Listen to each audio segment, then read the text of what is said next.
এমন একটা টাইম পাই যে সময় সব চাপ একসাথে লেগে যায়। যাই হোক, আমি খুব বেশি সময় নেব না, আমি খুব অল্প সময় নাতি দীর্ঘ কথা বলবো। ওয়ামা তাওফীকি ইল্লা বিল্লাহ। এটা দোয়া চাই, মুখ থেকে নয়, দিল থেকে। এই হঠাৎ করে সিজনের একটু আপ ডাউনে, আবহাওয়াগত পরিবর্তনে বুক একটু কফ জমেছে, শ্বাস প্রশ্বাসে একটু কষ্ট পাচ্ছি। সবাইকে আমাকে দিল থেকে দোয়া করবেন না ইনশাআল্লাহ? আল্লাহ যেন সবকিছু সহজ করে দেন, জোরে বলে আমিন। সম্মানিত হাজিরিন, আমরা দীর্ঘ 16 বছর পাড়ি দিয়েছি। ফেরাউন পৃথিবীতে বেঁচে ছিল 1600 বছর, আর এরা ছিল হলো 16 বছর। সংখ্যার যে মিল কেমনে হলো বুঝলাম না। যাই হোক, আমরা একটা পরিবেশ এর পরেও পেয়েছি, কিন্তু বিষয়টা হলো জুলুম থেকে বাঁচার স্থায়ী উপায়টা কি? পৃথিবীর কোথাও কিন্তু শান্তি নাই। একাকী না, লোকালয় না, পরিবারে না, বাজারে না, ব্যবসায় না, বাণিজ্যে না, প্রত্যেকটা জায়গায় একটা ভয় কাজ করে। পৃথিবীর কেউ কিন্তু কোথাও নিরাপদে নাই।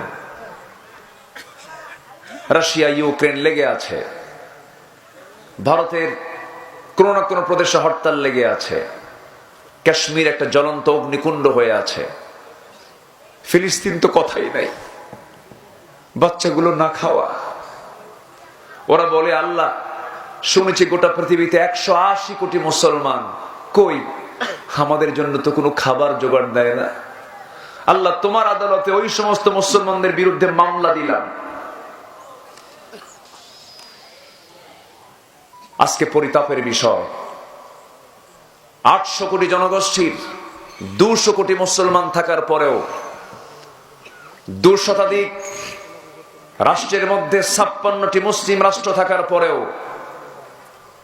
প্রাকৃতিক সম্পদের সিংহভাগ মুসলমানদের থাকার পরেও, বিশ্বের 10টি ধনী তালিকার ভিতরে ধনাঢ্য দেশের তালিকার মধ্যে ম্যাক্সিমাম মুসলিম দেশ থাকা সত্ত্বেও গোটা পৃথিবীতে আজকে মুসলমান সবচাইতে বেশি মার খাচ্ছে।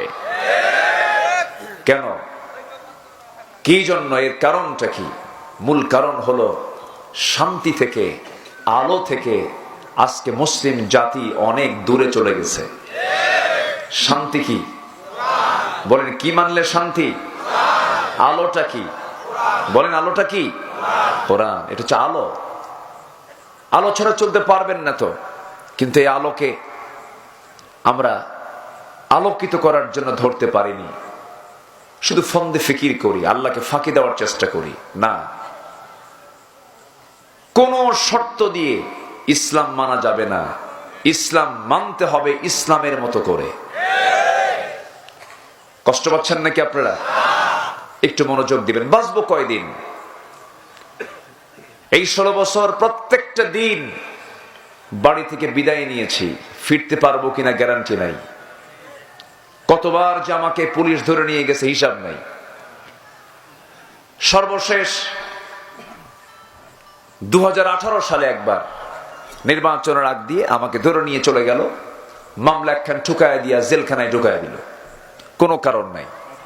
ঢুকলাম ভিতরে, 85 বছরের বয়োবৃদ্ধ ঢোকা মাত্র আমাকে দেখে ফেললেন, সালাম একখান দিয়ে বলেন, হুজুর আপনাকে জেলখানায় পাইয়া খুব খুশি। বললাম, আপনি খুশি কেন? তো বলতে, খুশির কারণ হলো ওয়াজ শুনি দূর থেকে, মুসাফাও করতে পারি না, এত কাছে আসবেন, এই খুশি হব না? খুব খুশি হয়েছিল। তো বললাম, আপনি বুড়া বয়সে এই জায়গায় কেন? এই জায়গায় কেন আপনি? উনি বলছেন, বাবা আমার নামে একটা মামলা দিয়েছে, বিস্ফোরক। বললাম, কোথায় বিস্ফোরণ ঘটালেন? তো বলতেছে, বাবা 85 বছরের বয়সে কি হাতের ফিটনেস আছে? কোথায় কি ঘটাবো? 85 বছরের একটা বয়োবৃদ্ধর নামে হয় বিস্ফোরণের মামলা। এমনই করে আমরা পার করেছি, সময় আমরা পার করেছি, কিন্তু নতুন একটি দেশ আমরা গড়তে চাই। 53 বছর আমরা দেখেছি, অনেকে এসেছেন চলে গেছেন। আমরা দেখতে চাই এবার সূর্যের মালিক যিনি, আকাশের মালিক যিনি, আমার মালিক যিনি, সেই মহান রবের নাজিল হওয়া কিতাব দিয়ে আমরা দেশটাকে দেখতে চাই। কারা কারা দেখতে চান দুহাত উঁচু করে দেখা।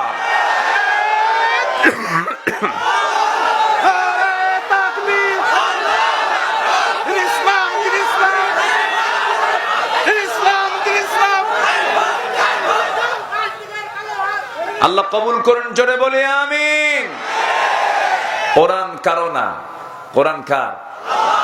আসতে বলবেন না, কার? আল্লাহ। কোরআন কারো অকল্যাণ বয়ে আনবে না। কোরআন যা বলেছে এটাই আমার আপনার জন্য কল্যাণ। কোরআন মানবেন না, শান্তি পাবেন না। বাড়িতে লেগেছে আগুন, বাড়িওয়ালা হাওমাও করে কান্দে আর বলে, যার কাছে যা কিছু আছে তা নিয়ে আমারে বাঁচাও। নেভানোর জন্য তো আগুন নেভানোর জন্য তো পানি দরকার, কিন্তু বাড়িওয়ালার আহ্বান হলো, যার কাছে যা কিছু আছে তা নিয়ে আমারে বাঁচাও। ওই বাড়ির সামনে দিয়ে একজন 1 ড্রাম ডিজেল ভর্তি ডিজেল নিয়ে যাচ্ছিল। যার কাছে যা কিছু আছে তা নিয়ে আমারে বাঁচাও। বিসমিল্লাহ বলে 1 ড্রাম ডিজেল দিছে ঢেলে। বিসমিল্লাহ কয় কাম হবে? ডিজেল দিয়ে কি আগুন নিবে? আরেকজন যাচ্ছিল ভ্যান ভর্তি লাকড়ি আর খড়ি নিয়া। যখন শুনছে যার কাছে যা কিছু আছে তা নিয়ে আমারে বাঁচাও, 1 ভ্যান ভর্তি লাকড়ি খড়ি দিয়েছে ঢেলে। আগুন তো কমবে না, দ্বিগুণ দ্বিগুণ জ্বলে উঠবে। তেমনি আজকে সমাজের আগুন কি নিভানোর জন্য মানুষের পচা অবস্থা দিয়া তৈরি করা তন্ত্রমন্ত্র দিয়ে মানুষ সমাজের অশান্তির আগুন নেভাতে চায়, নিভবে না। ঠিক তেমনি আগুন নেভানোর জন্য যেমন পানির প্রয়োজন, সমাজের আগুন নেভানোর জন্য পৃথিবীর কোন তন্ত্রমন্ত্র নয়, একমাত্র কোরআন প্রয়োজন।